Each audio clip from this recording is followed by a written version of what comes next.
Prezados amigos, estamos iniciando mais um evento da Amicus, Encontros de Cultura.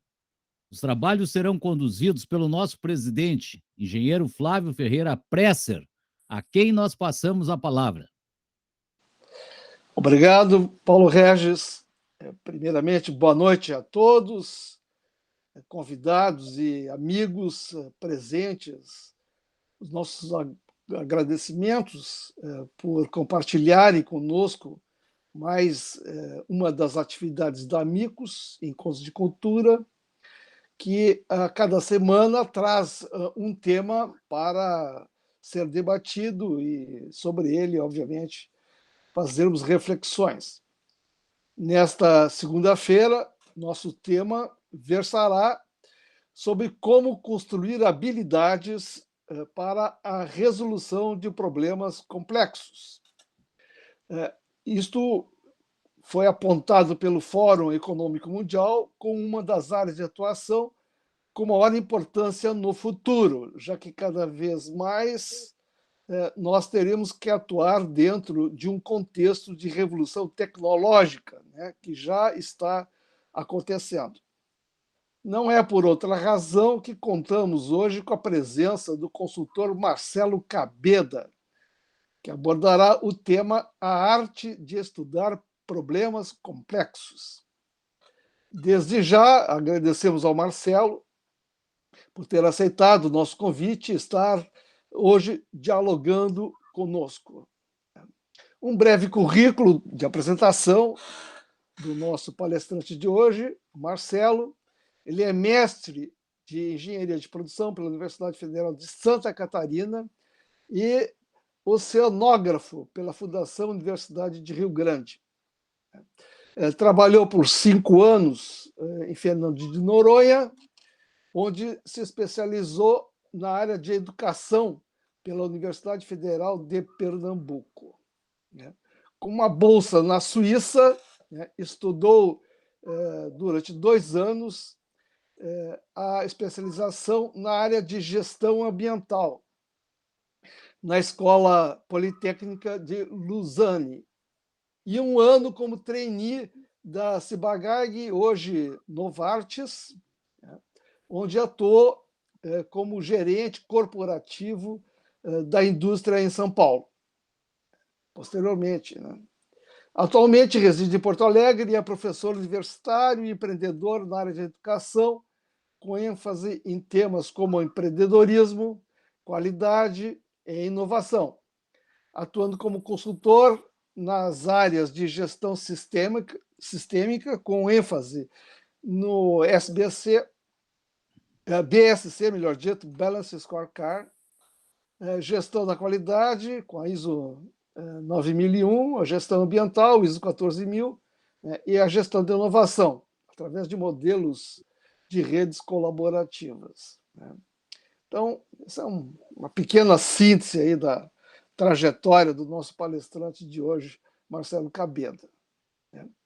Então, como de praxe, e já salientado aí pelo Paulo Regis, durante a palestra do Marcelo, vamos manter os nossos microfones desligados, e já podemos nos inscrever para depois fazer perguntas, questionamentos, enfim, fazer um bate-bola aí com o Marcelo. E para isso utilizamos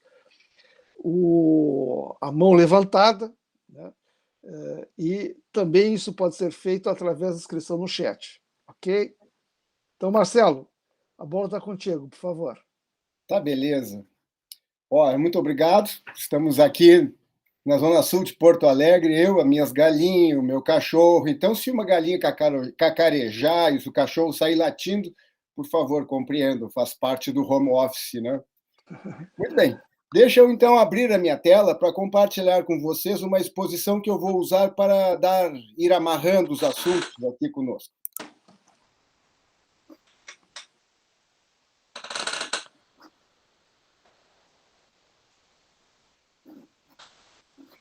Provavelmente vocês já estão vendo o primeiro slide.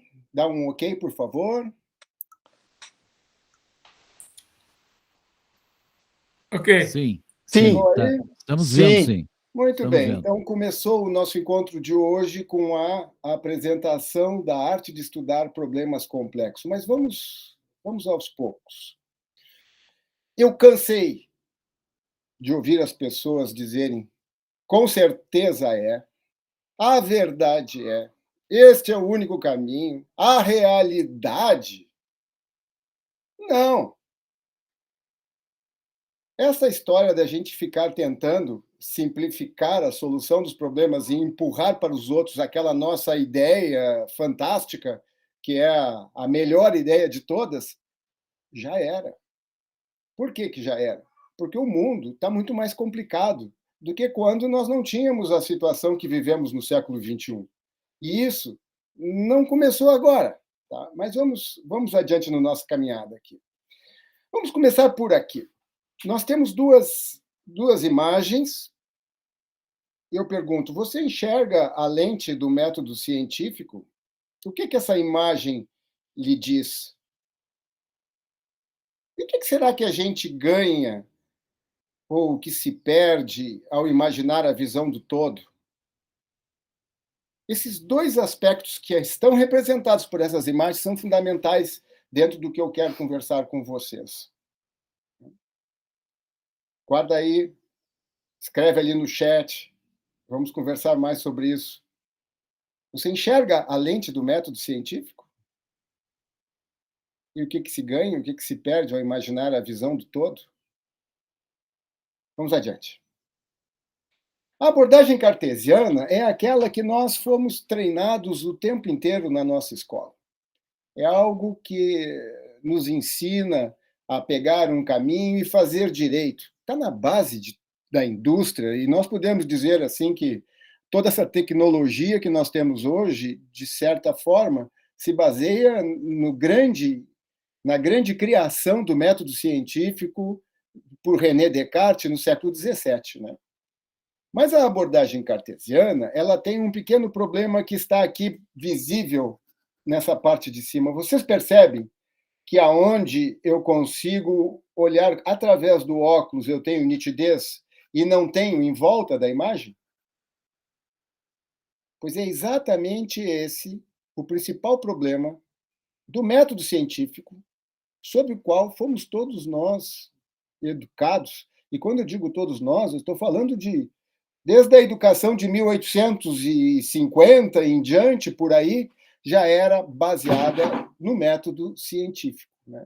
Então, o método científico ele tem uma capacidade de ser muito claro no momento em que ele consegue entender os limites do problema. Mas olha aqui, a visão focada ela está perdendo os limites daquilo que poderia ser considerado o problema. A lente da visão que o método científico nos traz, ela é uma lente que precisa absolutamente conhecer os contornos do problema e dizer, bom, o problema está aqui dentro. Agora vamos aplicar o método científico. Isso funciona. Mas o problema atual é que nós estamos vivendo um mundo onde a complexidade é a dominante, né? Os aspectos da complexidade não nos permitem enxergar com clareza aonde estão os limites do problema. Se o problema está aqui fora e eu aplicar o método científico, eu posso incorrer no erro de tomar a decisão de executar uma ação, uma tarefa que não vai dar certo no final, né? É aquela tem uma frase clássica que diz assim: para todo problema complexo tem uma resposta simples que não serve para resolver esse problema, né? Agora, por outro lado, no século XX, lá por 1935, 40, Ludwig von Bertalanffy, um biólogo alemão, enquanto que René Descartes era um matemático, aqui embaixo nós tínhamos um biólogo alemão, enquanto aqui era o século XVII, aqui nós estamos falando do século XX, um biólogo alemão criou a teoria dos sistemas. A teoria dos sistemas permitiu que a gente fizesse uma comparação. A abordagem sistêmica, ela percebe o todo, e olha, gravem bem isso aqui, as suas relações. E o aspecto mais forte da abordagem sistêmica que eu posso dizer é equivalente ao que nós estamos chamando de a arte de estudar problemas complexos, é nós fazermos uma abordagem sistêmica, nós vamos ter ênfase nas relações, enquanto que a abordagem cartesiana tem um foco nas partes. Agora, a abordagem cartesiana tem um ponto muito forte. Uma vez que nós sabemos onde nós temos o problema, a abordagem cartesiana ela tem uma capacidade de criar soluções em detalhes. O conhecimento pode ser bem detalhado. Né? Foi assim que houve a Revolução Industrial, né? Porque antes nós tínhamos os artesãos. O artesão ele fazia uma cadeira, mas ele não conseguia produzir uma grande quantidade de cadeiras sem que perdesse um pouco daquele padrão. Com a entrada do método científico para dentro da indústria, nós fomos capazes de decompor um objeto e fazer um novo projeto a partir das peças que esses objetos tinham anteriormente. Daí posso criar um novo design, mas garantindo o conhecimento e aplicando um conhecimento do objeto anterior. Já a abordagem sistêmica ela não tem muito essa capacidade. Ela se preocupa com as relações, então ela tem uma certa dificuldade de perceber os detalhes, mas, pelo contrário, da abordagem cartesiana, ela tem a capacidade, o conhecimento de estabelecer metas globais. E entendam metas globais como aquele pensamento holístico que tantas vezes a gente já fala, quando a gente fala em um pensamento sistêmico, nós estamos levando para a ideia do todo, nós estamos levando para a força das relações. Um problema complexo se caracteriza por ser difícil de saber com precisão onde ele começa e onde termina. Por isso, ele é difícil de resolver. A arte de estudar os problemas complexos deriva, então, de Ludwig von Bertalanffy, um biólogo alemão, lá no século XX. E ele tem como ponto forte a capacidade de nós estabelecermos metas que, com a complexidade das relações estudadas e dentro do possível, codificadas, né, nós poderemos, então, passar para um princípio diferente, que é o princípio criado por René Descartes, um matemático do século XVII, chamado o método científico, porque daí nós teremos mais chance de encontrar a solução certa, detalhada.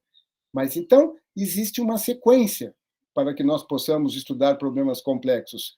Primeiro, nós temos que usar o conhecimento que nos traz o método sistêmico.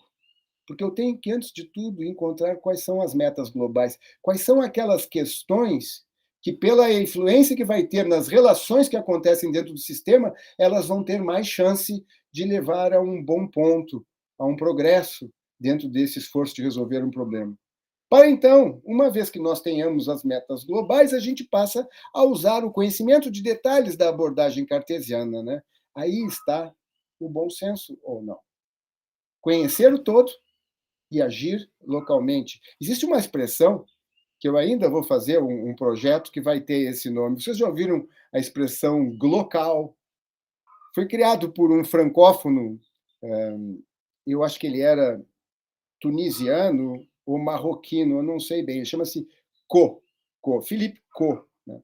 Nos anos 70, ele começou a divulgar a ideia do glocal. O glocal é pensar global para agir local. Glocal. Olha só que beleza isso. Eu acho, pelo menos. Agora, para um pouquinho aí e me diz o que você vê aqui na sua frente.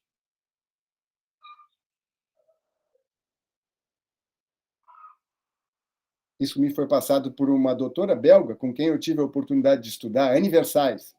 Atualmente, eu fui até procurar o que ela andava fazendo. Ela anda ensinando a jovens a aprender a ouvir o silêncio das florestas. Olha só essa. Pois é, doutora Anne Versailles, uma grande professora, me apresentou esse desafio. O que você pensou aí do outro lado? Você pensou em 5 dedos ou numa mão? Pois então, se você pensou em 5 dedos, você já decompôs o objeto em pequenas partes, você está usando um pensamento cartesiano. Agora, se você pensou em uma mão, você não definiu nada ainda, o que você vai fazer com essa mão, mas você sabe que a nossa mão e a nossa capacidade de fazer uma pinça, né, em função do polegar opositor, é talvez a grande distinção do ser humano para todos os outros que estavam na competição, nessa competição de povoar o planeta Terra. Né? Então, ver o todo é ver a função, é o que se pretende. Ver os dedos nessa imagem significa ver as partes que compõem o sistema. Isso é só um teste para ver se você está pensando sistêmico ou cartesiano. Guarda com você aí o que você pensou ao ver essa imagem. Agora vou contar uma história de um caso real. Tá? Lá por 2004, 2005, 2006, eu era professor de administração dentro de um eixo na UBRA de São Jerônimo chamado o eixo da gestão sistêmica e complexidade organizacional. E daí, numa dada semana, surge uma notícia de jornal. A ação violenta do MST ameaça investimento de 1,2 bilhões de dólares no Rio Grande do Sul. Vocês provavelmente lembram o que aconteceu, né? Um grupo de mulheres da Via Campesina entrou na fazenda Barba Negra, no Rio Grande do Sul, onde havia um laboratório de pesquisas da produção florestal, né? E nesse laboratório eles foram lá destruir os laboratórios, acabaram com os clones, foi uma bagunça geral.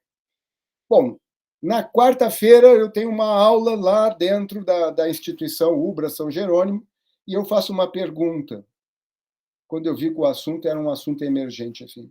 De quem é a culpa nessa ação violenta do MST? Era um tempo em que as salas de aula nas universidades tinham muitos alunos. Eu me lembro que eu tinha uns 49 a 53. Então, vamos dizer assim, eu tinha 49 alunos que disseram, sem dúvida nenhuma, com toda certeza, é da Via Campesina.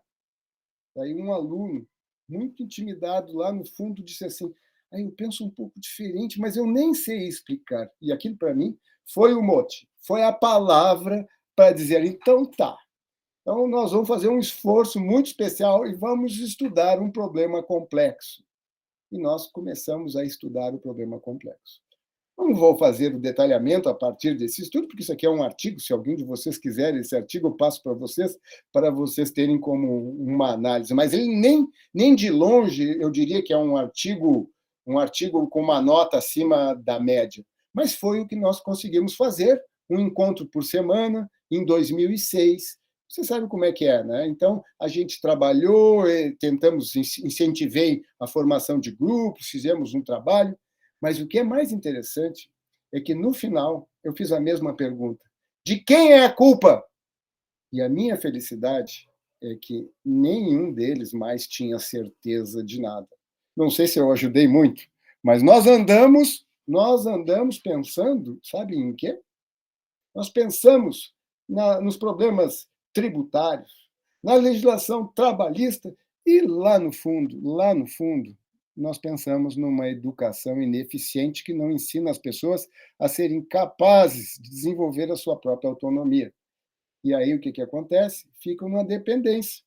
Nós seguiremos com dependência, só que o problema que nós temos aqui é uma dependência da filantropia, e não uma dependência para apoiar o desenvolvimento. Mas, enfim, essa é uma outra análise. O que eu queria dizer para vocês é que esse estudo de um mês, um estudo muito raso sobre o que foi o problema da ação violenta do MST ameaçando o investimento de 1,2 bilhões de dólares na fazenda Barba Negra, estudado por nós, nem de longe parou em dizer que a culpa era daquelas mulheres que atacaram e destruíram o laboratório. Para ver como a gente vai avançando nessa questão da complexidade. Mas vamos adiante. Eu quero agora trazer para vocês um exemplo de uma tentativa de solução de um problema complexo na ilha de Bornéu. Eu acho muito interessante essa aqui e já vai nos permitir chegar mais perto daquilo que é o estudo, que é o método que eu pretendo propor a vocês aqui mais adiante, logo ali adiante. Então, para tal, eu vou só voltar aqui, deslanchar um pouco a minha tela principal. Deixa eu pegar aqui, vai me ajudar. Tá aqui. Bom, então, nos anos 50, eu vou fazer... Isso aqui me ajuda a levar o assunto até o final de uma maneira bem encadeada, tá? Mas não se preocupem em ler o texto aqui. O texto está em francês. Nos anos 50, os habitantes da ilha de Bornéu tiveram uma epidemia de malária causada por mosquitos. Logo após a Segunda Guerra Mundial, vocês podem imaginar, né? O que estava desenvolvido, a indústria, e pronta para botar veneno em tudo, após a Segunda Guerra Mundial, era uma verdade, né? Aí o pessoal de Bornéu fez uma ligação e entrou em contato com a Organização Mundial da Saúde. Pediram ajuda. Aí a ideia, logo em seguida, aquela ideia simples e direta, é mosquito. Bom, então vamos lá, DDT, que é esse produto químico que hoje até banido é, né? DDT para matar os mosquitos. E aí vai estar tudo resolvido. Só que fizeram, então, aspergiram, né, o DDT sobre as ilhas e perceberam que os telhados das casas na ilha começaram a desmoronar misteriosamente. Com isso, a Organização Mundial da Saúde compreendeu que o DDT não havia matado apenas os mosquitos, mas também havia causado um estrago numa população de vespas que eram muito úteis, que impediam que lagartas que devoram telhados de palha fossem muito numerosas. Sem essas vespas, o número de lagartas se desenvolveu rapidamente e, por consequência, os telhados começaram a cair. Mas isso não foi tudo.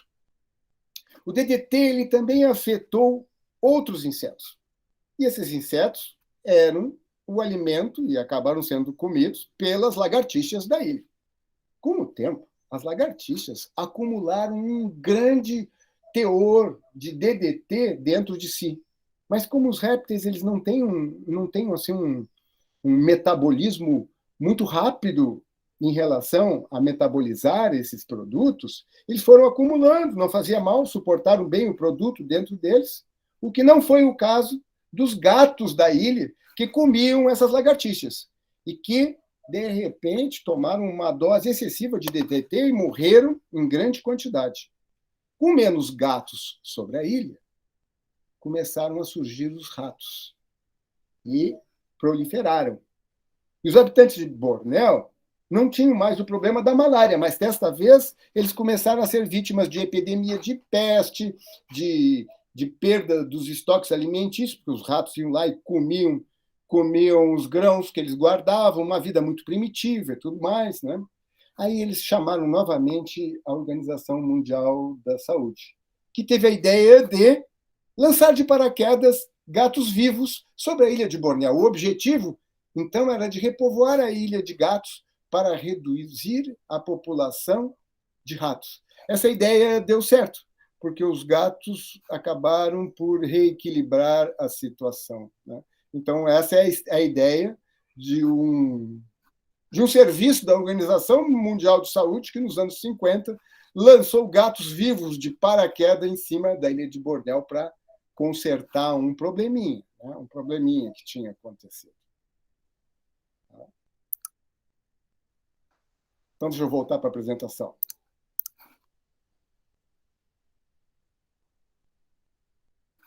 O sistema não era só mosquito. E aqui nós temos um desenho, uma visualização das relações. Os mosquitos, muito bem, né? Havia os mosquitos. Os mosquitos eram alimentos das lagartixas, assim como as vespas e outros insetos eram alimentos das lagartixas. Os mosquitos estavam incomodando os habitantes de Bornéu, que telefonaram lá para a Organização Mundial de Saúde, pediram socorro, e o pessoal foi lá e detetizou as ilhas de Bornéu. Muito bem, nos livramos do mosquito. No entanto, esses insetos mortos, insetos que estavam contaminados com o DDT, foram sendo o alimento das lagartixas, que, por consequência, também elas eram alimento dos gatos. Só que esses aqui eram animais bem resistentes ao DDT, enquanto que os gatos não. Daí os gatos morreram. Quando os gatos morreram na ilha, a população de ratos começou a crescer. A população de vespas sumiu, a população de lagartixas começou a crescer. Com os ratos crescendo, atacaram os estoques da ilha, começaram a causar problemas de peste, de doenças, e, ao mesmo tempo, os telhados das casas começaram a ruir. Então, o sistema ele é uma coisa complexa. Nós não podemos nunca, de antemão, saber se, ao fazermos uma determinada ação linear, decidida, sem ciência, se essa ação não é mais prejudicial do que a situação que estava anteriormente, né? Então, esse é um dos principais pontos que eu quero colocar com vocês hoje. A relação. Vamos adiante. Bom, então, nesse slide eu trago para vocês os elementos que compõem a arte de estudar o problema complexo. É a arte de usar o pensamento sistêmico. Então, nos próximos slides, esses slides eu vou disponibilizar para vocês, é só depois procurarem comigo diretamente, ou procurarem com o Paulo, e ele fornece, enfim, se vocês quiserem, eu posso distribuir esses slides depois. Identificar os componentes do sistema, isso é aquela coisa que nós fazemos já por hábito, porque nós temos essa capacidade bem desenvolvida, né, pelo estudo do método científico e tudo mais, né? O que nós não temos é uma capacidade de esforço para identificar a inter-relação entre os componentes. E, aliás, isto é um problema também de tempo.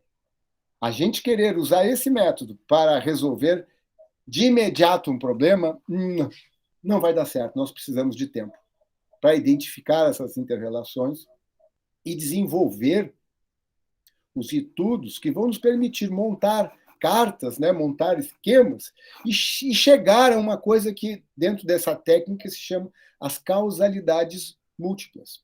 Nesse conjunto de inter-relações, existem muitas causas de por que um dos elementos age de uma maneira e o que isso provoca em cima como efeito num outro elemento, um outro componente do sistema, né? E aqui nós estamos chegando na ideia dos problemas complexos. Quando nós tivermos um bom esforço de composição daqueles que são os elementos do sistema, os componentes do sistema, e aqui eu quero expandir a ideia de sistema no sentido de que nós vamos perceber de imediato um sistema que está muito próximo ao problema, mas que não necessariamente engloba esse problema. Esse problema pode ser mais amplo do que aquilo que a gente enxerga. Eu posso estar enxergando o problema numa localidade de um município e esse problema estar sendo causado numa escala de um país, que ali o que eu estou vendo é apenas o efeito em cima de um determinado município, se vocês me entendem, né? Então, quando nós formos capazes de chegar nessa parte com uma boa quantidade de componentes identificados e uma capacidade de entender as inter-relações, nós vamos estar muito mais perto de identificar valores e objetivos dos principais componentes, dos menos impactantes, mas nós vamos ter feito uma grande consideração sobre o todo, para então sugerir, olha aqui, ó, pistas de solução, conclusões com recomendações. Pistas de solução é completamente contrário àquela certeza que todos tinham quando entraram naquela minha sala de aula e disseram assim: a culpa foi da Via Campesina. Não, a Via Campesina é mais um componente desse sistema. E existem coisas muito mais graves por trás que nós temos que repensar. E essa é a questão dos problemas complexos. Nós não queremos, por exemplo, pensar de uma maneira muito adiante, de uma maneira muito no futuro, porque a gente diz: eu não vou ter um ganho imediato sobre isso, né? Eu não vou, isso aí não vai sobrar uma beira para mim. Bom, vamos lá, vamos em frente. Vou agora detalhar para que vocês possam ver com mais detalhes, né? Então, Os objetivos. Então, o sistema ele tem muitos componentes, esses componentes estão interligados e a cada momento existe algo que está acontecendo de comunicação entre esses elementos que estão interligados. Existe um resultado de saída do sistema, sim, mas existem muitas ações de feedback que acontecem não só na entrada e correr todo o sistema, porque aqui, quando a gente tem essa ideia aqui, a gente está pensando de uma forma mais linear, apesar de que aqui nós temos uma rede, né? Acontece que entradas e saídas é um pensamento bem simplificado para tentar conduzir uma coisa que pode ser muito mais complexa em função das diversas relações. Então, nós vamos ter que pensar, e aqui é que está a dificuldade desse método, que as pessoas não encaram o desafio de identificar todos os componentes. Não encaram o desafio de fazer uma análise desse componente na relação que ele tem com esse aqui. O que é positivo, o que é negativo, e vice-versa, e lá, e aqui, e lá, e os outros. Tudo dentro de um sistema é baseado em feedbacks, devolutivas e regulações, para mais ou para menos, né? As pessoas, quando estão doentes, e nosso corpo, o nosso organismo é um sistema orgânico, né? As pessoas, quando estão doentes, quando estão saudáveis, elas dizem assim, eu estou saudável, eu estou doente. E as pessoas não entendem que não existe a saúde perfeita. Nós estamos sempre oscilando. Tem gente muito saudável que oscila de maneira muito suave. Está mais carregado, está menos carregado, e aí vai estar ali oscilando em torno de um ponto que expressa a saúde. Já outras pessoas que estão doentes, o que é essa oscilação? Essa oscilação pode ser bem assim, muito doente, muito saudável, o desequilíbrio, né? Então, vamos pensar num sistema onde é muito importante estudarmos os feedbacks, né? Em estudarmos aquilo que está desestabilizando as relações, que está provocando mudanças, e não pensarmos que o sistema está lá parado, estático. Ele está a todo instante sofrendo desequilíbrios e retornos ao ponto de equilíbrio. Vamos lá.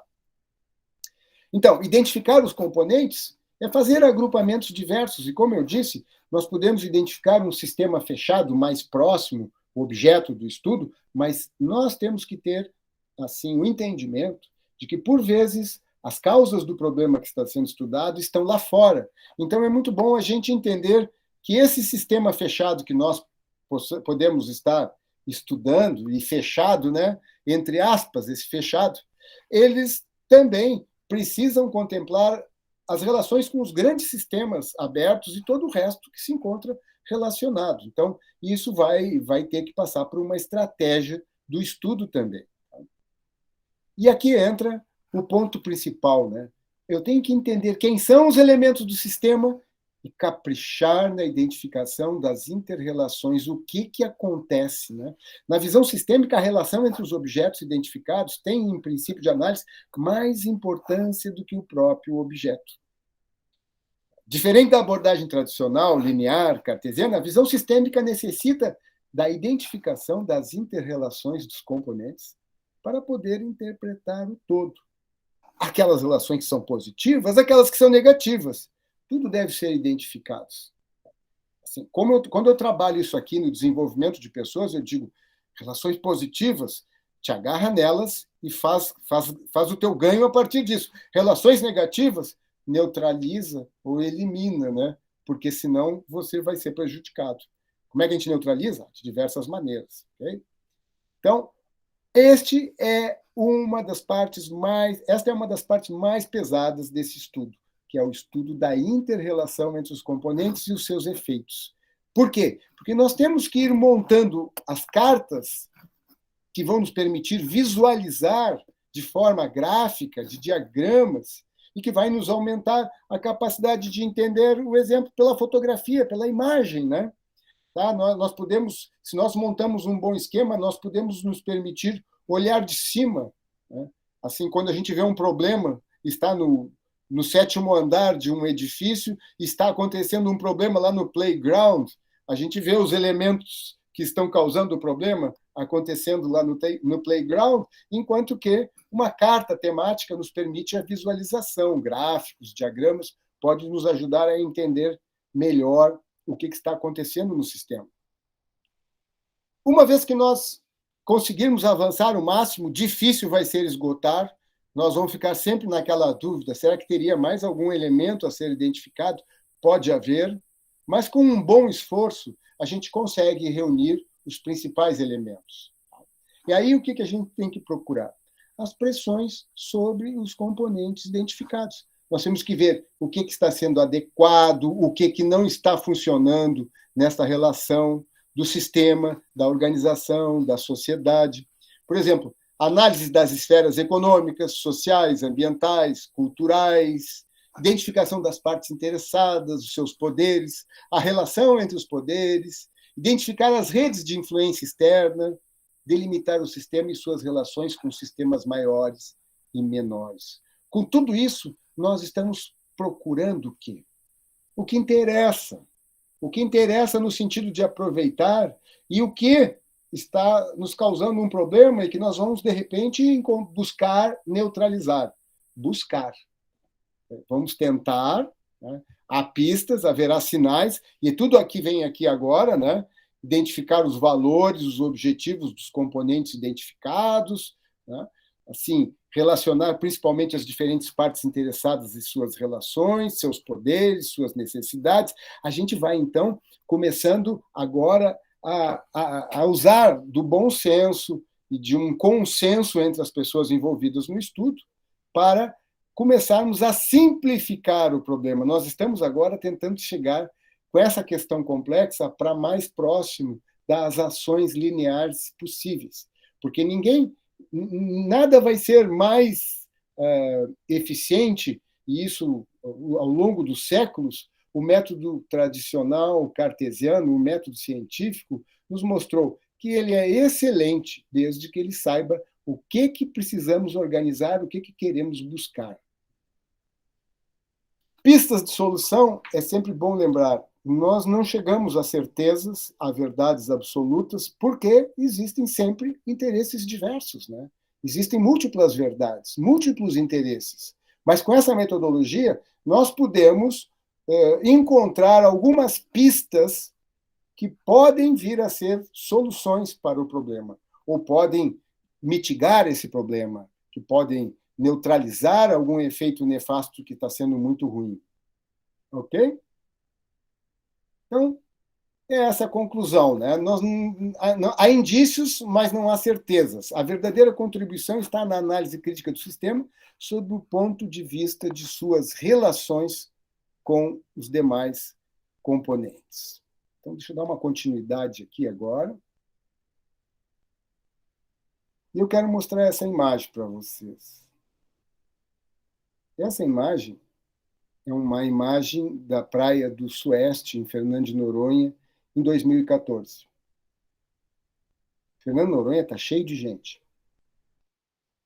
Mas eu nunca, de 82 a 87, quando eu vivi em Fernando de Noronha, eu nunca encontrei essa praia tão limpa como, evidentemente, está aparecendo nessa imagem. O que nós fizemos por lá? Nós criamos um atrator. Em inglês, existe uma expressão chamada strange attractor. Atratores estranhos. Não sei como é que se faz a tradução para o português. E nem tampouco eu conheço a matemática que está por trás disso. É uma matemática bem forte. Mas é uma matemática que leva a conclusões que determinados atratores provocam anomalias, provocam mudanças no sistema, de maneira que isto fica, digamos, a partir desse atrator, as coisas deixam de ser o que eram antes, né? Então, isso aqui é 1986, foi o penúltimo ano que eu estava lá em Fernando de Noronha, e desde que eu cheguei em 82, eu comecei a trabalhar com as crianças na escola, até porque eu fui cientista para lá, e quando nós chegamos, encontramos uma escola com 500 crianças, e o governador, quando eu entrei junto com o novo governo da aeronáutica, em 1982, e o governador disse: olha, os professores são vocês aqui, nós que éramos do staff deles, de governo, né? Então, começamos a botar para fora aquilo que nós sabíamos. E aí o nosso Magalhães, que era o nosso secretário de Educação, ele foi excelente. Ele fez um acordo com a Universidade Federal de Pernambuco, também a Universidade Rural, para nos preparar com aulas de final de semana para sermos melhores na pedagogia, nas estratégias de educação e tudo mais. Então, foi possível fazer um ótimo trabalho com as crianças e o ambiente estava propício. Então, nós começamos a desenvolver este atrator da consciência ecológica, né? Essas crianças aqui devem ter 40, 50 anos na atualidade. E o que nós fizemos em Fernando Noronha? De tudo um pouco. A gente fez as primeiras limpezas de beira de praia. Veja só, isso aqui é na praia de Sancho do Sancho, eu me lembro muito bem, é uma praia muito fechada, e nós fomos de barco até a praia do Sancho e lá recolhemos esse monte de latinhas, de sacos plásticos. Nós estudamos para entender coisas que vinham da produção da matéria orgânica, no sargaço, a ideia do biodigestor. Nós fizemos a implantação do projeto Tamar. Quando eu digo nós, eu fiz parte de uma equipe que fez despertar nessas crianças o interesse pela questão ambiental. Anos 70 tinha passado com a LARD, e lá a gente pegou a escola e transformou numa escola voltada para a educação das crianças, no sentido de entenderem melhor a riqueza e o potencial do arquipélago de Fernando Noronha. Muito bem. Guardem bem, um atrator, um strange attractor. Pois é, eu estou querendo criar um outro atrator. Quero criar um outro atrator e aplicar nele um pouco dessa técnica que vocês estão aqui tomando conhecimento. Muitos de vocês já conheciam, porque vários de vocês têm uma formação biológica, que eu sei, e essas pessoas já podem ter estudado um pouco mais de ecologia do que uma escola tradicional, né? Eu trouxe essa imagem que eu gostei bacana, né? Peguei ali de uma empresa norte-americana só para dizer um atrator para gerarmos mais energia elétrica a partir do sol. Eu acho que esse é um ponto importante. Há indícios de que vamos precisar de muita energia elétrica. Há indícios de que o sol ainda vai brilhar por um tempo. Não sabemos, né? Não sabemos quanto tempo, nem o que, nem como, nem se nós não sabemos nada.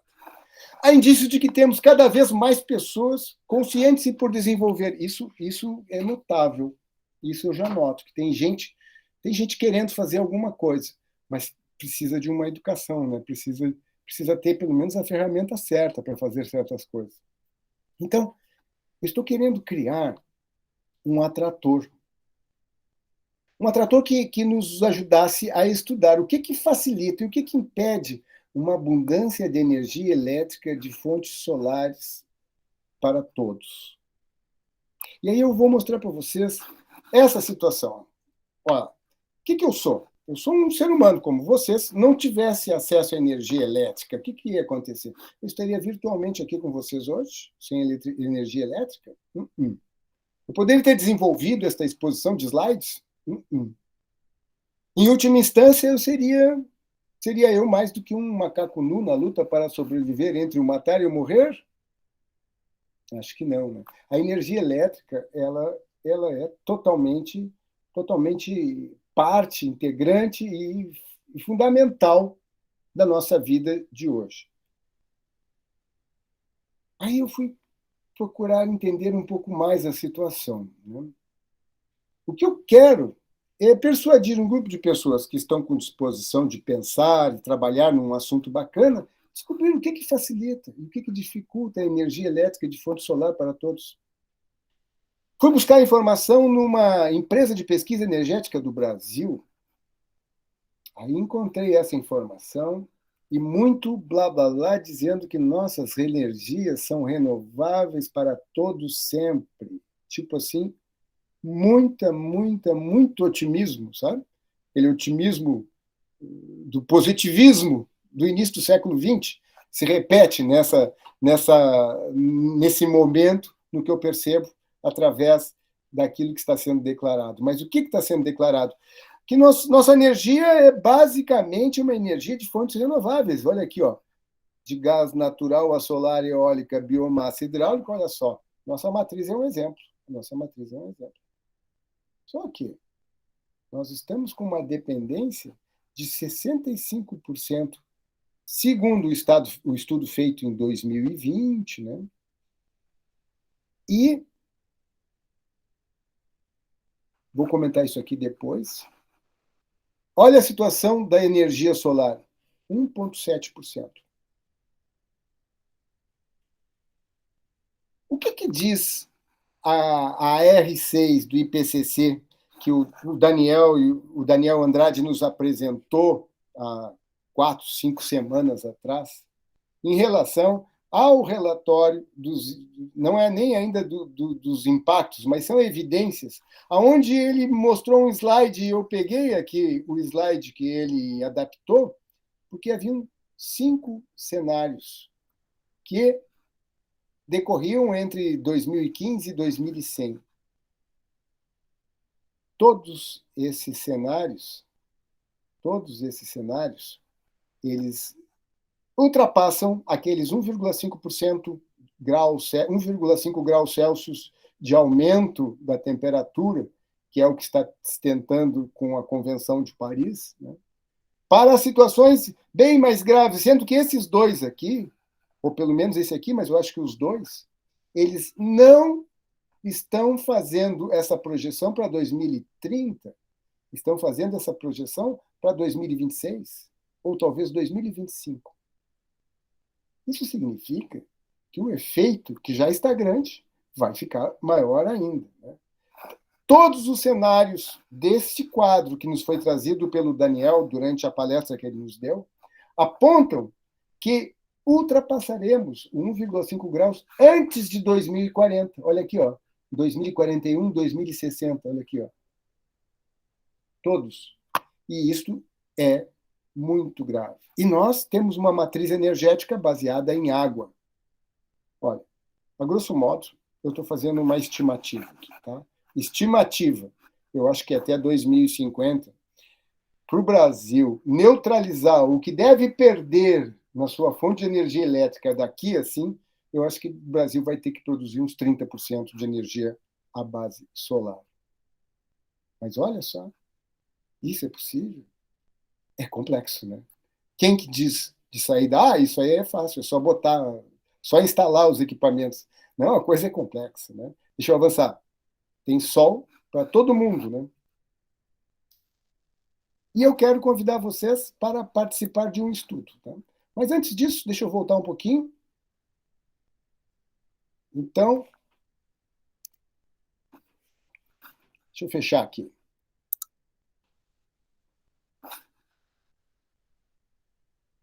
Estou vendo vocês novamente.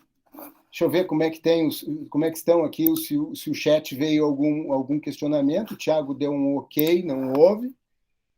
E aí, gente, como é que está? Olá, Ari, bem-vindo. Pessoal, olha a situação que nós temos pela frente.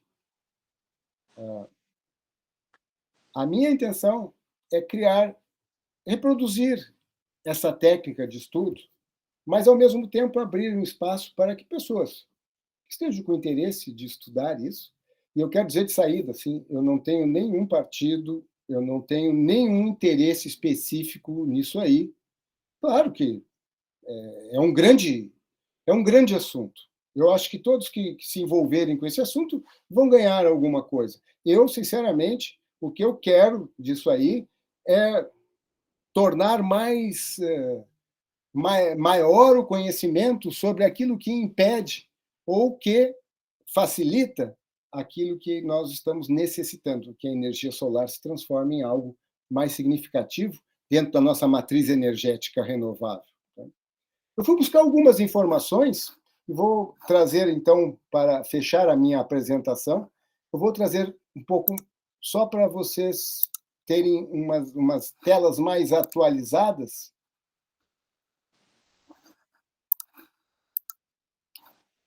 percebi que aqui no Rio Grande do Sul tem uma ação muito específica de um deputado petista chamado Zé Nunes. Eu não o conheço, nem conhecia aquilo que ele está fazendo. Mas o que eu fiz? Eu fui estudar um pouco e ver o que acontecia e o que já tinha de informações. Existem muita informação disponível, muito dado que nós poderemos deslocar para dentro desse estudo. Outros nós vamos ter que criar, porque ainda não foram estudados. Mas, olha, está muito efervescente. Tá? Veja aqui, 26 de agosto de 2021, a audiência pública debateu o papel das cooperativas na geração de energia renovável. E, mais uma vez, estava lá o deputado Zé Nunes, e pelo que eu vi, ele está desde 2000, 2005, por aí, gerando informação sobre esse assunto. Então, essa é uma pessoa que sabe muito sobre esse problema. Informação recente na CNN mostra que a nossa realidade atual já não é mais aquela imagem que nós tínhamos do nosso gráfico da empresa de pesquisas energéticas, que dizia 1,7 de energia solar. Não, agora a geração atual já anda em 2,1%. E a expectativa do Operador Nacional do Sistema é que até o final desse ano, 2,6% seja energia solar renovável. Então, tem muitas informações acontecendo, muita coisa bacana aparecendo. E eu peguei um trecho que eu gostei muito do final de algo que fez parte dessa matéria da Assembleia Legislativa do Rio Grande do Sul. Justamente para o desenvolvimento, no entanto, é necessário reduzir barreiras e restrições de acesso às tecnologias e sistemas de distribuição fotovoltaica, especialmente com redução de custos de serviços qualificados. A Agência Nacional de Energia Elétrica já publicou uma resolução que define o sistema e compensa. Isso aqui pode estar antigo, né, porque é 2012. Eu não estou aqui, digamos assim, confirmando essas informações, mas eu estou aqui trazendo algo, eu quero trazer algo para dentro da nossa discussão que eu acho muito interessante.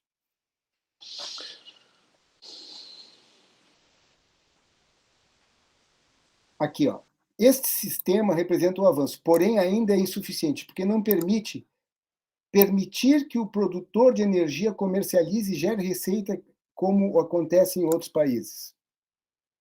Olha lá, eu tenho agora, para compartilhar com vocês, eu vou copiar isso aqui e vou mostrar para vocês o que eu produzi em paralelo a essa apresentação. Tá? Eu produzi um formulário de questões sobre esse assunto. E daí, nesse formulário de questões, você pode colocar o seu apelido aqui, seu nome, se quiser declarar, enfim, aí nós vamos comentar. E a etapa da arte de estudar os problemas estão aqui, né? A arte de estudar problemas complexos, aqui estão as etapas. Então, qual é a ideia desse formulário? É começar a constituir um banco de dados para esse estudo. Você escolhe aqui, bom, eu estou identificando os componentes, eu estou identificando... algo importante agora. Eu quero identificar as causalidades múltiplas. Então, eu vou na questão das respostas, e nas respostas eu posso chegar lá e dizer, ó, eu quero identificar causalidades múltiplas. E aí eu vou colocar aqui. O que eu tinha copiado lá? Eu vou colocar aqui, ó. Se a anel, né, permitir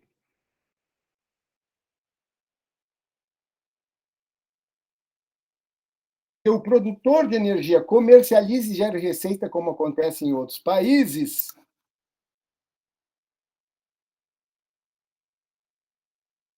poderá incentivar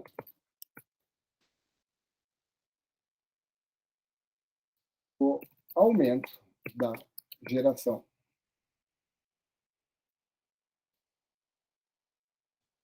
Porque a pessoa vai ter uma razão para instalar, né? Agora, Eu vou colocar aqui o meu nome. Se alguém quiser depois ter um feedback do que está acontecendo, pode me procurar. Ou você pode colocar aqui, eu quero saber mais, tá? Daí eu submeto. Ao submeter, eu não sei se vocês trabalham com esse tipo de formulário, mas eu procuro trabalhar e eu tenho resultados que eu acho bem interessantes. Então, você pode submeter outras respostas? Pode submeter outras respostas, aqui está aberto, pode voltar aqui, sempre seguindo aquele procedimento, né? É um dos elementos aqui, eu vou marcar qual é o elemento, vou colocar lá qual é a minha contribuição. E olha o que acontece a partir dos formulários. A gente vai criando um banco de dados. Eu tinha entrado antes e tinha colocado aqui, identificar os componentes e elementos do sistema de energia elétrica de fontes solares. E botei a ANEEL, Agência Nacional de Energia Elétrica, e coloquei micro e mini geradores de energia elétrica. Para nossa visualização, eu vou aumentar isso aqui agora para um tamanho 14 e vou formatar assim.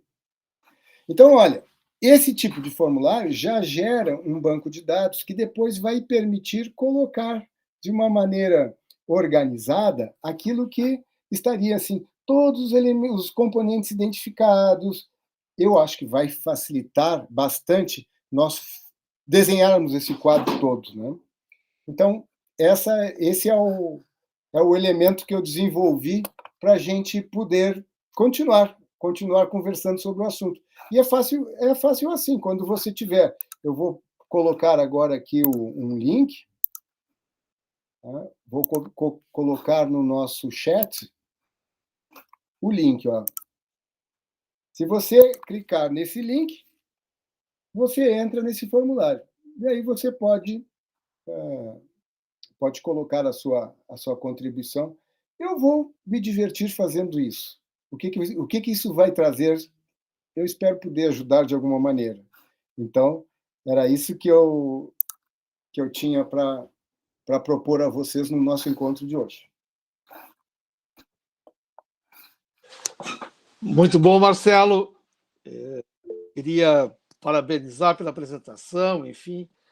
Estou vendo aqui o pessoal colocando no chat aí o quanto gostaram da apresentação, enfim, do fato de também as pessoas, apesar dos temas serem complexos, eu quero dizer que a metodologia em si não o é, né? Mas eu gostaria de aproveitar, porque eu fiquei com uma dúvida. Eu sei que o Mauro já está escrito ali, mas, enfim, enquanto as outras pessoas vão pensando em algumas questões, né, para aqui nós debatermos, porque tu apresentasse um roteiro, uma metodologia de análise para buscar alternativas que se chama de soluções, né? Mas eu quero dizer que resolver problemas complexos é considerada hoje uma habilidade extremamente valorizada pelas empresas, né? E elas têm alguns requisitos das pessoas. Eu quero dizer, Marcelo, quais são as habilidades que as pessoas devem ter para poder melhor utilizar essa metodologia? Ou seja, a metodologia ela vai ser aplicada por pessoas, né? Que habilidades tem que ter as pessoas para que possa ter sucesso essa metodologia? Essa é uma boa pergunta, Flávio. Eu penso que é análise crítica, que é uma coisa que o método científico nos ensina, né? Mas não uma análise crítica em cima de algo que eu esteja partindo sem a busca de dados. Eu preciso buscar mais dados para entender as relações. Então, se eu tiver os dados e caprichar na análise crítica, eu poderei montar pistas de solução, tá? Para um problema complexo. Essa é a minha visão. Ok. Bom, enfim, pensamento lógico é uma característica também essencial, né? E que as pessoas possam ser criativas, né? Mas, enfim, é importante também que se detenha o conhecimento sobre as habilidades necessárias para poder melhor utilizar esta metodologia, né? Mas, verdade? Mauro, por favor. Mauro. Uma questão. Daí, Cabeda, muito boa a tua apresentação. Eu queria te dizer, o que eu vou te perguntar é outra coisa, mas com relação à energia elétrica, me parece que há um problema da necessidade contínua de energia, ou seja, a energia solar, ela não garante, por exemplo, se nós não conseguirmos estocar a energia à noite, por exemplo, né? Mas, então, quem garante isso é a nuclear, a térmica, a hidráulica. Agora, me parece importante que tanto a eólica, isso para o vento não tem, ou a solar, é que ela consegue fazer com que a hidráulica pare, ou seja, nós podemos parar a hidráulica enquanto a eólica, a solar está funcionando e acumular água nas barragens. Então, isso talvez adiante um pouco, ou seja, como a Dilma dizia, temos que estocar vento. Na realidade, a gente estoca vento na barragem de água. Quando uma eólica está funcionando, a barragem não precisa estar funcionando, né? E acumula água. É uma bateria. Mas não era isso que eu queria te perguntar. O que eu sinto falta é um fato, por exemplo, que aconteceu na FEPAM há muitos anos atrás, 30, 40 anos atrás. Nós queríamos fazer um sistema de licenciamento eletrônico, essas coisas, e a Secretaria da Fazenda não nos deixou. Nós comprovamos que aplicando, não me lembro os valores agora, mas R$ 1 milhão, nós pouparíamos nos anos seguintes em impressora, carta de correio, etc, etc, etc, milhões e milhões. E a Secretaria da Fazenda não nos deixou fazer. E o que eu noto nos governos? Nós não temos secretarias de planejamento. Quem não tem uma secretaria olhando o futuro, olhando as questões sistêmicas, né? O que nós temos é governantes que entram no governo, escolhem um secretário da Fazenda e esse contador diz assim: olha, isso que a FEPAM está fazendo não é importante, quem sabe devo aplicar, mas na realidade ele está aplicando porque o secretário da outra secretaria é mais importante que o meu secretário e vice-versa, né? Então, assim, o que eu noto é que nós não temos, nem no governo estadual, nem federal, nem nos municipais, secretaria de planejamento olhando sistematicamente, inclusive liberando verbas para as coisas importantes. Eu sei que a política é política, mas, assim, o que eu noto é que hoje o secretário está fazendo um contador é mais importante que qualquer olhar futuro sobre a nação, o Estado ou o município. É isso que eu queria comentar. Obrigado, Marcelo. Ok, mano. Mais inscritos. Eu vou responder um pouco vou interagir um pouco com essa tua colocação, porque eu acho muito interessante tu visualizasse algo que é um problema, né? Na hora que precisa à noite, não tem sol para gerar energia, né?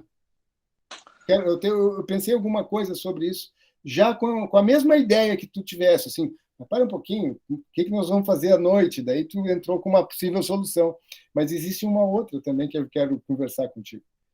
Flávio, quem mais? Sim, o Eduardo fará, por favor. Grande Eduardo, manda, Eduardo.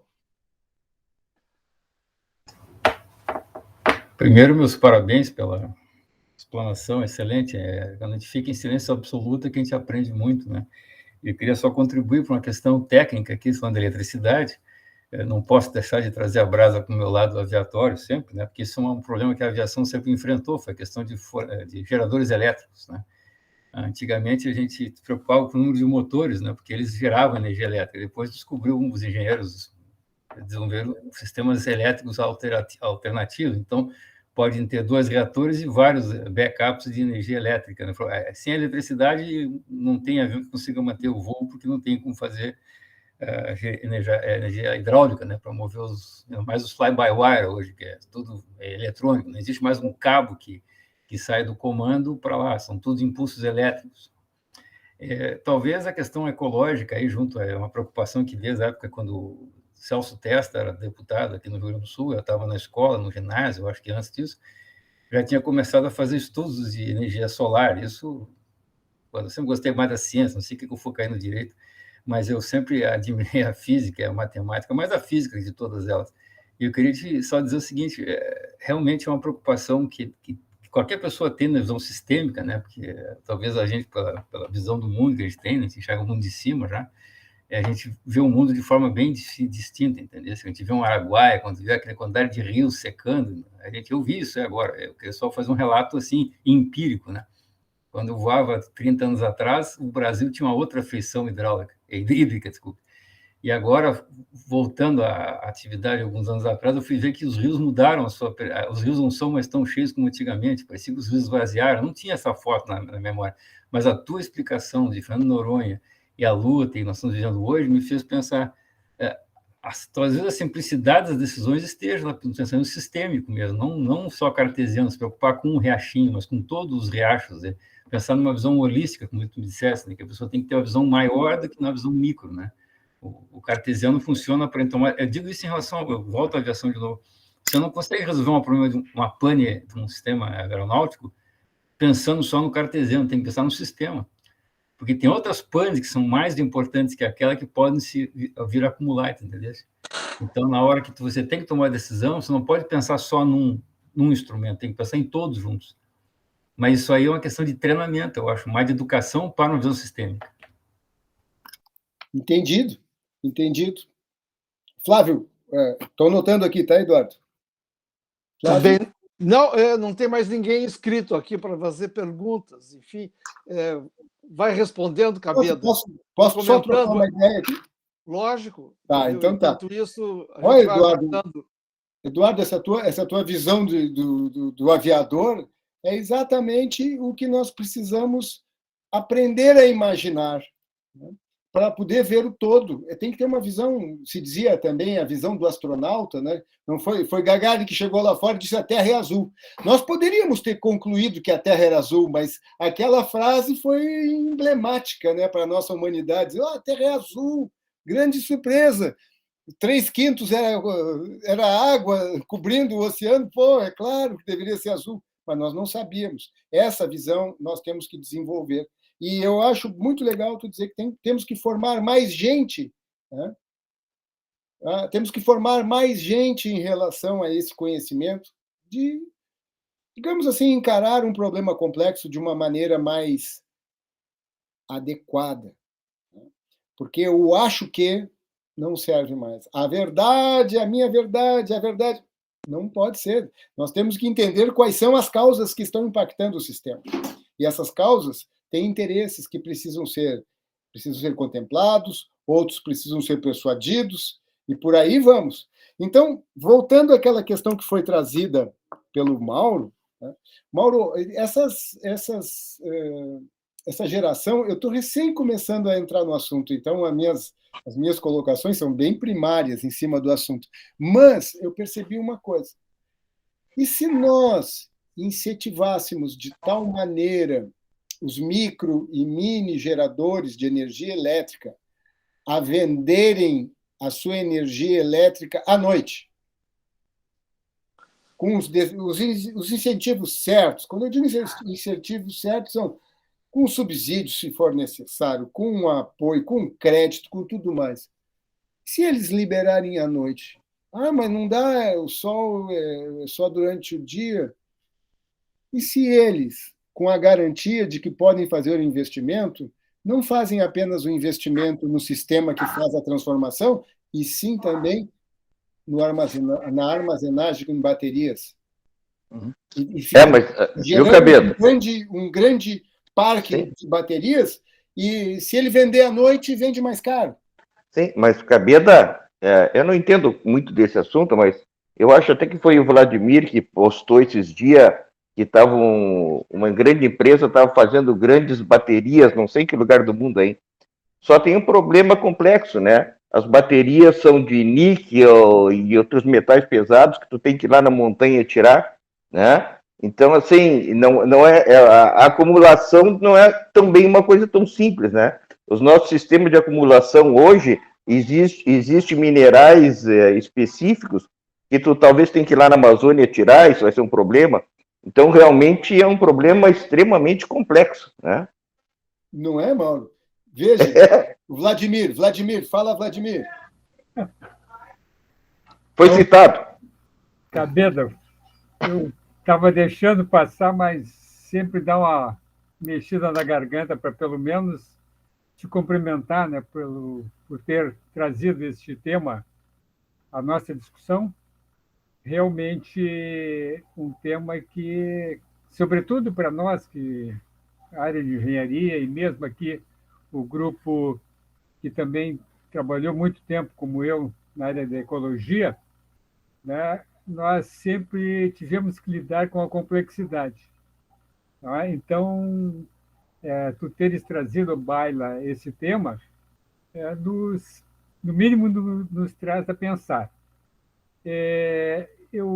Quando tu trouxesses o assunto do teu curso lá trazendo à baila o problema do MST, não é? Ali dá para se perceber, inclusive, a prática que estamos tendo agora em um assunto, um exemplo que tu trouxesses aí para nós meditarmos, que é a questão da energia elétrica, né? Então, aquele exemplo teu demonstra o que o Einstein já falava.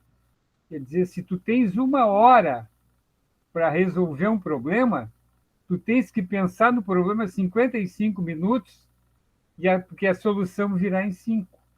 Então, nós, com essa discussão aqui, que o Mauro trouxe também, né, já com algumas sugestões, nós estamos, na realidade, nos inteirando, procurando encaminhamentos para a solução do problema. Diferentemente daquela solução inicial que o pessoal da tua turma deu, que é o que normalmente leva a decisões erradas. Não é? Por quê? Temos que entregar, né? Temos que entregar alguma coisa. Não, porque daí eu lembro até, lendo esses tempos aí, o Homo Deus do Harari, né? Que ele fala da questão da complexidade técnico-científica e humana. Não é? Então, normalmente, nosso cérebro ele reage em função do que tu estás mais tempo mergulhado. Então, o pessoal lá naquele período tinha, né, em função do que percebia, sempre um olhar crítico para qualquer ação do MST. Então, a tua mente já estava totalmente voltada para uma decisão rápida. Mas essas decisões rápidas levam ao que tu chegasse a constatar. Quer dizer, tu vai mudando, vai dando tempo, vai mudando o enfoque, o teu cérebro, né, ele passa a pensar realmente como deve ser. Tem até os psicólogos e psiquiatras utilizam isso aí, né, com mecanismos químicos, não é? Porque quando o teu cérebro, até quando tens um problema até familiar, é complicado que o teu cérebro fica mexendo só naquilo, eles te dão alguns medicamentos químicos, né, para livrar o teu cérebro daquilo e te permitir que o pensamento, né, vá dar soluções efetivas. Então, mais serenidade, né? Serenidade. Então, vejo que tu conseguisses, né, enfocar bem, né, esses caminhos e, fundamentalmente, que as soluções nós conseguimos chegar, mas precisamos dar tempo, né? E direcionar, através do conhecimento, que o nosso pensamento seja para soluções que, entre aspas, possa ser a mais adequada. Tá? Agora, o adequado também, né, sobretudo em ambientes democráticos, pode ser mais para alguém, né, e menos para outros, mas, de qualquer forma, tá, temos que ter algum tipo de encaminhamento. Mais uma vez, foi apenas uma divagação em cima do que falaste, mas quero te cumprimentar, ter trazido isso aí à nossa discussão. Parabéns. Obrigado, Vladimir. Uma coisa que eu pensei quando eu conheci o grupo ao longo desses encontros que nós já participamos juntos é que havia muita capacidade disponível de formar pessoas nesse conhecimento, até pelo que tu colocaste, Vladimir, o teu conhecimento de ecologia, assim como os outros que aqui estão, sabe muito. Direito ambiental, Paulo Regis me ensinou muito sobre direito ambiental. E aí vamos, né? Eu conheço os nomes de vocês, o Presser, o Mauro. Nunca trabalhamos juntos, mas eu conheço o trabalho que vocês fizeram. ao longo dos tempos. E são pessoas que trabalharam com problemas complexos dentro do órgão ambiental do Estado e que, graças a essa experiência, entenderam, né, que as soluções mais simples não necessariamente são as melhores. Então, nós precisamos multiplicar esse conhecimento. A ideia de criar um atrator aqui é que nós precisamos dessa energia. Assim, quando eu digo nós, eu falo do nosso país, né? O país precisa dessa energia. Não vai ser... nós podemos chegar num ponto de nós estarmos com 20% a menos da nossa capacidade hoje daqui a 10 anos, 15. Vocês imaginam se a situação já está crítica hoje? Qualquer desenvolvimento industrial que for requerer energia nesse momento vai sofrer. Imagina daqui a 10, 15 anos, se nós continuarmos olhando a questão da eletricidade de fotovoltaica como sendo mais uma, que nossos recursos são renováveis. Não vai funcionar. Isto não vai funcionar. E aí, o que acontece? Tem muito a ser feito. A própria instalação de grandes áreas de energia, de geração de energia fotovoltaica, causam problemas diversos. Então, tudo isso, toda a solução causa um certo problema para o que vem a seguir. Mas se nós pensarmos como nos ensina a filosofia Google diz assim: dados batem opinião. Esse é um fundamento da Google. Dados batem opinião. Então, o que nós precisamos é gerar dados válidos, gerar dados para que nós possamos nos basear em dados, né? Então, eu não estou abandonando a ciência, eu só quero que a gente pense a ciência de uma maneira um pouco mais complexa, ou seja, focando o efeito das relações. Porque dentro de qualquer que seja o sistema, seja uma sociedade humana, como uma empresa, por exemplo, seja o ser humano em si, seja um ambiente que a gente está querendo melhorar a questão ambiental, todas elas são questões complexas. E nós precisamos de dados para poder ver de que maneira isso tudo pode ser, digamos, favorecido, né? Nós podemos favorecer, tem muitas coisas a serem feitas em relação à questão da energia elétrica de fontes renováveis, e eu colocaria o foco na solar. Eu vou me divertir um pouco. Tá? Eu vou me divertir um pouco com esse assunto. Se vocês quiserem me acompanhar, eu vou gostar muito. Marcelo, tem mais 2 inscritos. O Vitor e Moura, ok? Mauro, vem de volta, Mauro. Enfim, vamos lá, Mauro. Eu só ia te comentar que nós estudamos, quando fizemos licenciamento ambiental por estudo de impacto ambiental, né? Isso é muito enfrentado. Uma das primeiras, logo no início, os estudos, eles vinham com a sua parte social, econômica, ambiental, química, etc. e tal, em cada capítulo, e dificilmente a gente via alguém condensar esse. A gente dizia assim: olha, pode licenciar ou não por causa disso, aquilo. Vinha só em partes, né? E depois foi melhorando. Mas a gente nota o seguinte, nos estudos de impacto ambiental, quando eram coisas menores, às vezes um ou outro na sociedade se interessava, lia, e tu chegava nas audiências públicas e via que faltou alguma coisa que alguém trazia na audiência pública, e nós mandávamos complementar, né? Agora, tu pode ver em assuntos mais complexos, por exemplo, a mina Guaíba e o projeto do Arado ali em Porto Alegre, a sociedade se envolveu tanto que os órgãos ambientais não estão conseguindo licenciar, que é tanta informação nova, tanta gente discutindo pontos dos estudos ou do próprio assunto, como o Arado, né? E quando a sociedade, talvez, o estudo de impacto ambiental, o licenciamento seja o tal do atrator, e a sociedade está se mobilizando de tal forma que esses 2 empreendimentos provavelmente até nem saiam.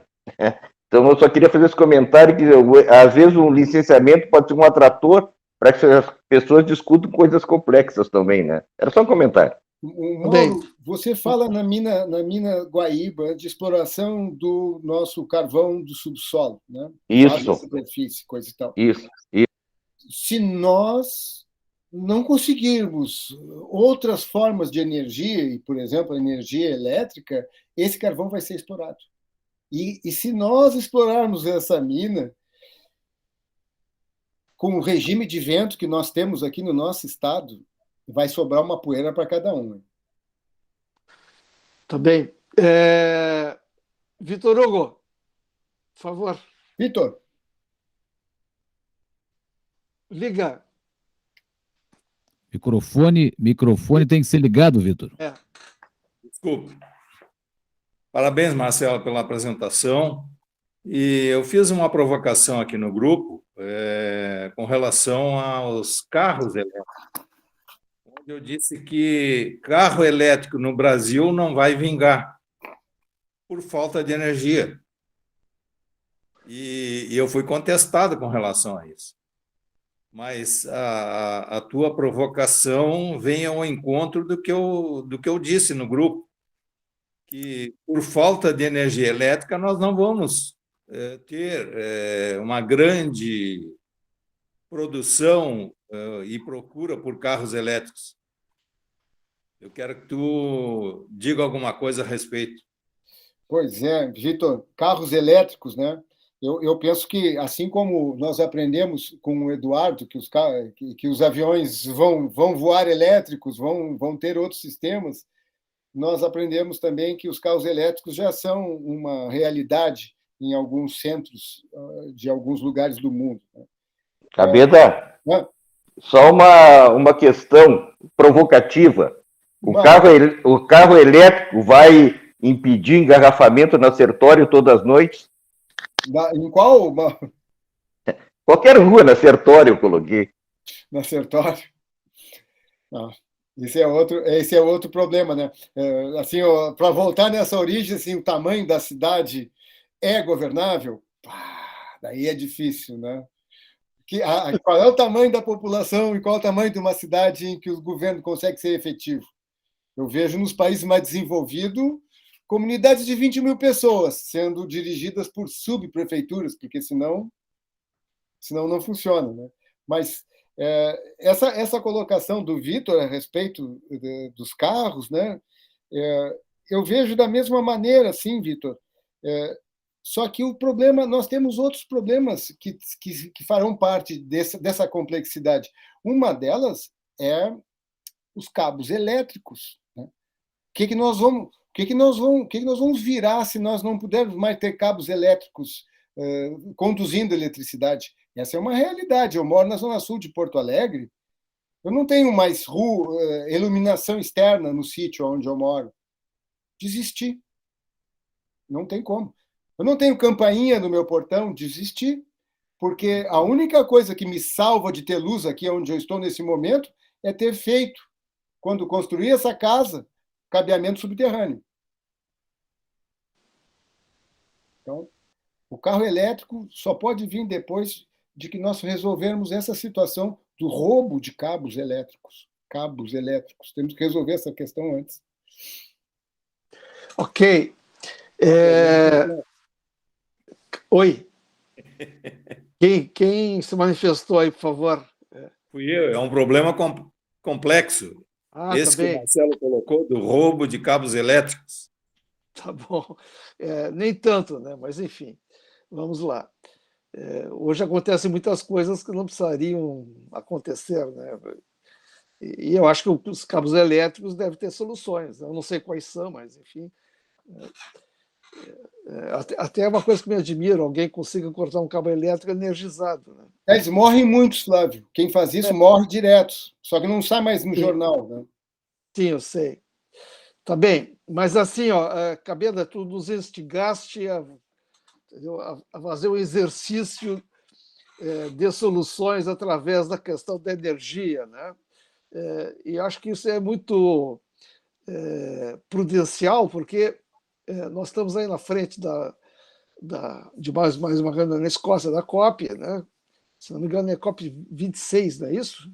Por favor, eu esqueci o número agora, mas me parece que é COP 26. E eu li recentemente uma pessoa muito da ONU, muito enfronhada nessa questão, e diz que o que caracteriza essa COP vai ser a quebra do fatalismo climático. Né? Nós temos que partir agora exatamente para as soluções, para de prospectar e dizer que vai subir 1,5, 2, etc. Né? Mas já tem as metas estabelecidas no Acordo de Paris, né? tentar fazer com que isso realmente aconteça, né? Então, e obviamente, a matriz energética é uma dessas coisas a serem consideradas. Tu colocaste o formulário no nosso chat, entendeu? As pessoas que estão interessadas em contribuir, por favor, né? Peguem, então, esse endereço eletrônico e vamos lá, vamos ver o que sai desse desafio que tu acabasse aí promovendo. Okay? Eu prometo para novembro trazer um quadro. Sim, quadro. A partir dos dados coletados. Tá bem, ótimo. Se vai ter, eu não sei, mas... Tá bem. É uma proposta bem desafiadora. Mas, enfim, nós atingimos o nosso teto de 7h30, né, dos nossos eventos, e passaria, então, a palavra ao Paulo Régis para fazer as considerações finais. Doutor Paulo Régis, por favor. Muito obrigado, Presser. Nós queremos expressar aqui a nossa gratidão ao professor Marcelo Cabeda por ter proferido essa instigante palestra. Agradecemos e registramos as seguintes presenças: Tiago Jardim, Assis Pittini, Cristiano Miranda, Ari Silveira, Heloísa Machado Rosa da Silva, Maria Aparecida Cardoso da Silveira, Romeu Nedel e Natan Pinheiro Duarte. Muito obrigado pelas presenças. Por derradeiro, convidamos todos para participarem na próxima segunda-feira, dia 11 de outubro, no horário das 18 às 19 horas, das narrativas online da empreendedora Tina Lira sobre o ataque terrorista da Al-Qaeda às Torres Gêmeas em Nova York. Esse fato, todos sabem, ocorreu em 11 de setembro de 2001, portanto, há 20 anos. Ela falará dos Estados Unidos, de Maureen County, na Califórnia. Nossos trabalhos estão encerrados. Desejamos a todos muita saúde e uma boa noite. Até breve. Boa noite. Boa noite. Parabéns, professor Marcelo. Excelente. Boa noite. Excelente. Marcelo, parabéns. Até a próxima. Muito boa noite a todos. Boa noite.